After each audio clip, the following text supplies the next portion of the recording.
Ilona raised her chin. Look, the movie was bad. The ice cream didn't happen, and we won't even count the broken sleigh or the dead guy. Thank you for taking me out, but I'd like to go home. A dark shadow passed over Chad's face. He squared his shoulders. Okay.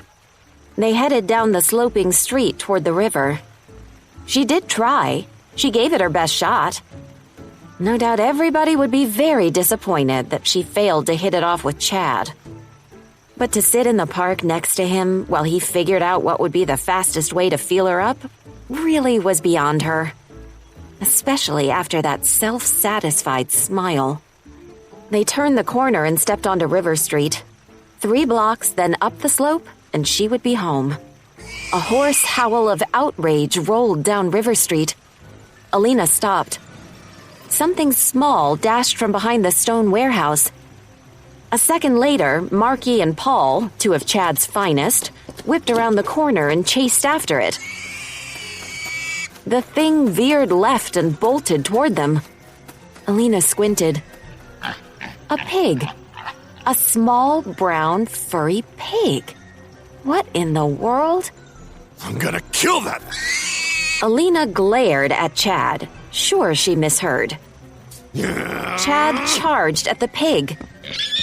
The little beast dodged right, and Chad collided with Marky. The smaller guy bounced off Chad like dry peas from the wall. Chad whirled around, his face contorted with rage.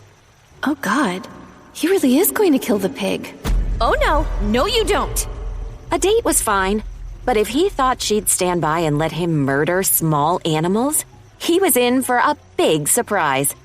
She had to catch that beast before he did. The pig headed straight for her, all but flying above the asphalt. She lunged for it. The pig swerved left. Her fingertips brushed its bristles, and then it was off, running for its life down the street. There was no way she could catch it in her heels. New shoes or the life of a little pig? It took her less than a second to decide, and then she was running after the beast in her stockings. Behind her, the 3 guys gave chase. 3 blocks flew by. The pig made a rough left turn and charged into the old soccer field being remodeled into a tennis court. Ha! Nowhere to go.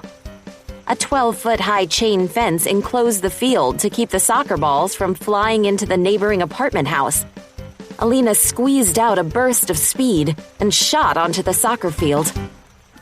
Where did it go? A hint of movement caught her eye. There it was. The beast had scrambled up a pile of red clay a construction crew was using to smooth out the field. It had perched there, covered in orange dust. She jogged to the pile on her toes, trying to appear friendly and non-threatening. The pig watched her advance with a wary look. Carefully, Ilona began to climb the pile. Here, little beast. The run had shredded her stockings into nothing, and the powdery red clay smooshed between her toes. I won't hurt you. The pig glared at her, but stayed put. Almost there. Almost. She reached for it, moving as slowly as she could manage. Easy. Ugh, easy my foot. Chad wouldn't be getting his hands on the pig. Ilona leaned until she was almost on all fours, her face level with the pig's nose. Sad brown eyes looked at her from the fuzzy muzzle. Don't worry. I won't let him get you.